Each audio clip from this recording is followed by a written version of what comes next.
Welcome to the Tech Radar for Parents. I'm your host, Weston, brought to you by Nicholas D. West Tech, LLC. This is your briefing for the week of August 10th, 2026. Quick note before we start. Today we talk about sextortion and about AI-generated images of kids. I'm not going to describe how any of it is done, and if you or your child are struggling, the 988 Suicide and Crisis Lifeline is free, confidential, and open right now. Call or text 988. Here's what's strange about this week. I went looking for a viral challenge. There isn't one. I went looking for new slang, third week in a row now, and there isn't any. What there is instead is a federal courtroom in Oakland, California, where on Wednesday, 29 states began picking a jury to put Meta on trial. And 5 days before that, a judge in New Mexico ordered Meta to pay $567 million. So no, there's no new app to delete this week. There's something bigger. Let's go. Let's start with the good. And this one is genuinely useful. The United States Secret Service published a piece this month called Sextortion in the Age of AI. Buried in it is a sentence from Special Agent in Charge Joan Hoback that I want every parent listening to hear. Quote, "Regardless of how an image was created, this is still a crime." Here's why that matters more than it sounds.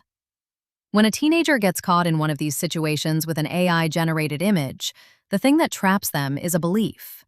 They think, it's fake, so it isn't real, so nobody will help me, so I have to handle this alone. That belief is what keeps them silent. And silence is exactly what the person on the other end is counting on. A federal agent just said on the record that the image being synthetic does not make the crime less of a crime. And there is a free tool. It's called Take It Down. It's run by the National Center for Missing and Exploited Children. It costs nothing, and it exists to get images of people under 18 pulled offline. Your child does not have to hand their phone to a stranger to use it. So the good news this week is not a new feature or a new setting. It's a fact you can hand your kid that takes away the reason they'd stay quiet. Now the bad. And this is the big one. On Wednesday, August 12th, jury selection began in an Oakland federal courtroom in front of U.S. District Judge Yvonne Gonzalez-Rogers. Opening statements are set for August 18th. The trial is expected to run about 7 weeks into October. 29 states are pressing claims that Meta illegally collected and used children's data. The statutes involved include the Children's Online Privacy Protection Act, COPPA, plus California's false advertising law and its unfair competition law. Colorado, Kentucky, California, and New Jersey are leading the counts about addictive design and about misleading the public on safety. And this did not come out of nowhere. On Monday the 10th, Meta lost a last-ditch effort to delay this trial and freeze thousands of other lawsuits. A federal appeals court threw out the appeal as premature. Meta has already lost both of the youth harm cases that reached a jury. It settled a Kentucky school district case that was headed for trial in June. And the week before this one, that New Mexico judge ordered $567 million and changes to the platforms, after finding the company responsible for fueling a children's mental health crisis in that state. Now, one thing I want to get ahead of, because I think the coverage is going to botch it. Judge Rogers did something unusual. She impaneled what's called an advisory jury. That means the jury's findings are guidance for the judge. She can accept them or set them aside. So when you see a headline in October that says, "Jury finds Meta liable," or "Jury clears Meta," that is not a binding verdict. The judge decides. Remember that when it happens, because almost nobody is going to say it.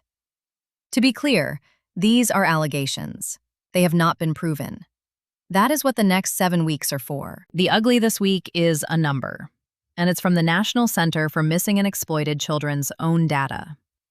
In 2025, NCMEC received an average of 137 reports of financial sextortion per day. That's a 37% increase over the year before. Across everything, the cyber tip line took 21.3 million reports. Financial sextortion is not the same as the danger most parents picture. Nobody's trying to meet your kid. They want money. They want it in the next few hours. And they create so much panic that a smart teenager stops thinking. It runs on shame, and it runs on speed. Now, here's where I have to correct something you're likely to hear, and I'd rather you hear it here. You may run into a claim that there were over 400,000 reports of AI-generated child abuse material last year. That figure is being used wrong. NCMEC's own page says 400,000 reports had what they call a generative AI nexus. That's a broad flag. The number for reports actually involving someone possessing, generating, or trying to generate that material is 182,000. Still staggering, but it's less than half of what's being repeated. And when we cite a number, we cite the one the source actually stands behind. I bring that up for a practical reason. When the numbers get inflated, parents tune out. And this problem is bad enough at its real size. Now, the decoder ring. Normally, this is where I translate 5 slang words your kid is using. Not this week. There is no new slang this week, and I'd rather tell you that than make something up, which, honestly, a lot of back-to-school articles are doing right now. So instead, here are 5 terms from this week's news that are being reported wrong. 1. 6-7. You'll see it framed as the new slang for this school year. It isn't new. It was Dictionary.com's Word of the Year for 2025, and the article driving all that coverage was published last December. If someone's selling it to you as brand new, they're recycling. 2. GAI Nexus. That's the 400,000 versus 182,000 problem I just walked through.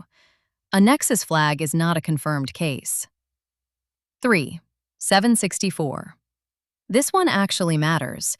I've seen it described as a numeric code people use to signal attraction to minors. That is backwards, and the mistake is dangerous.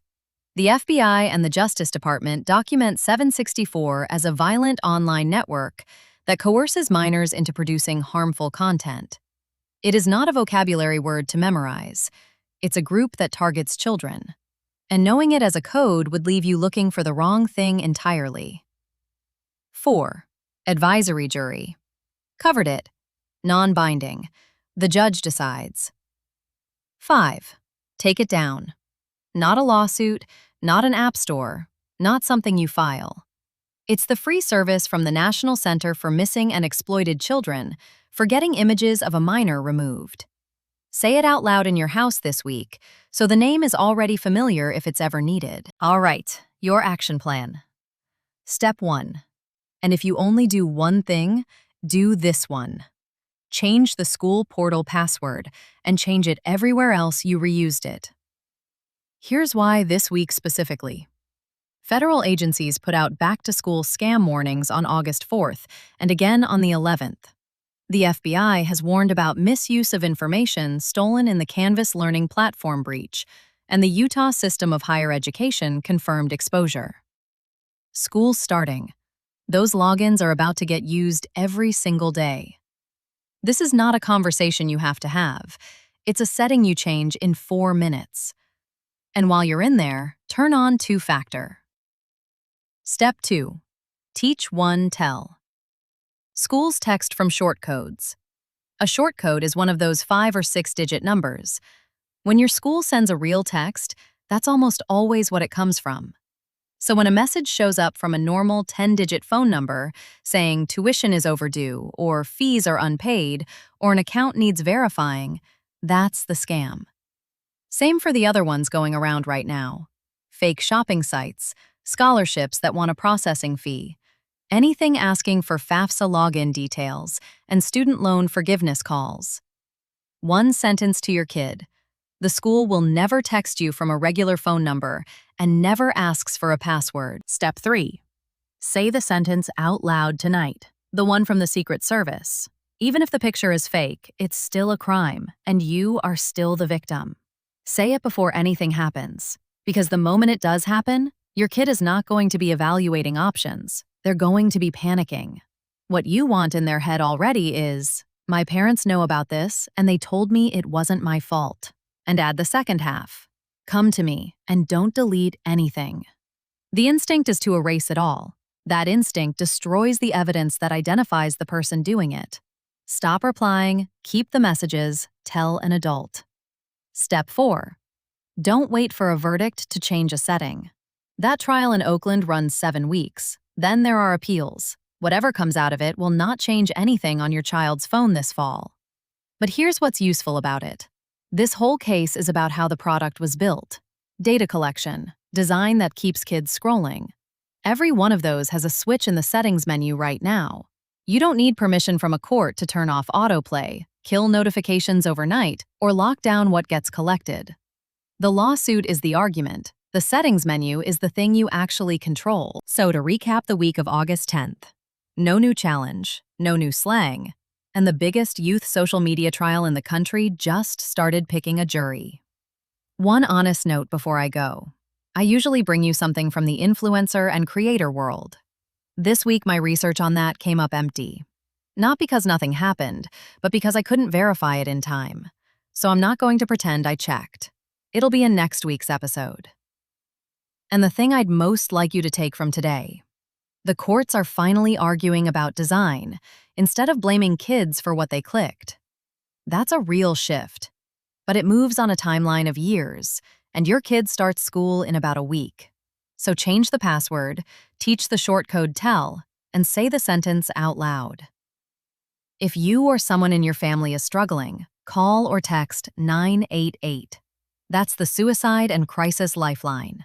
Free, confidential, 24 hours a day. I'm Weston, with Nicholas D. West Tech LLC. Stay vigilant, stay informed, and I'll see you next week.